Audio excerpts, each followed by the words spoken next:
નમસ્તે. આજે અમે ઓપરેશન સિંદૂરના સમર્થનમાં આજે બધા ભચાઉની બહેનો છે અલગ અલગ વિસ્તારમાંથી અહીંયા ભેગા થયા છીએ અને અમારો જાહેર ટેકો છે નરેન્દ્ર મોદીશ્રીને કે તમે આવા જ કાર્યો છે એ કરતા રહો અને અમે તમારા સાથે છીએ. આભાર, ધન્યવાદ. ભારત માતા કી જય.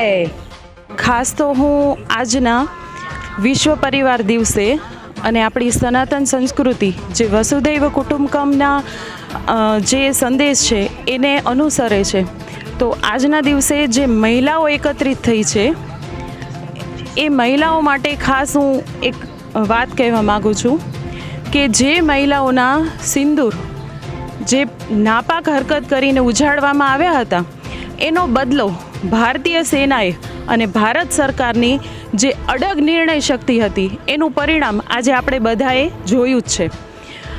અને ઓપરેશન સિંદૂર આપણા માનનીય પ્રધાનમંત્રીજીએ કહ્યું છે કે ઓપરેશન સિંદૂર હજી પૂરું નથી થયું, તો એ પૂરું નથી થયું તો એના સમર્થન માટે જે વીર સૈનિકો આપણા લડી રહ્યા છે એ કદાચ ભૌતિક શરીરથી અત્યારે લડી નથી રહ્યા પણ મનથી તો એ યુદ્ધ ચાલુ જ છે. તો જો મનથી યુદ્ધ ચાલુ છે તો આપણે બહેનો આજે એમને ખાસ એક આપણા તરફથી સંદેશ આપવા માગીએ છીએ કે શ્રી રામ, ભારત માતા કી જય. નમસ્કાર. આજે અમે બધા ભચાઉના બહેનો સાથે મળી અને ભારત દ્વારા જે ઓપરેશન સિંદૂર ચલાવવામાં આવ્યું છે તેમના સમર્થન માટે આજે ભેગા થયા છીએ અને અમે ભારતવાસીઓને કહેવા માંગીએ છીએ કે અમે પણ ઓપરેશન સિંદૂરના પૂરેપૂરા સમર્થનમાં છીએ.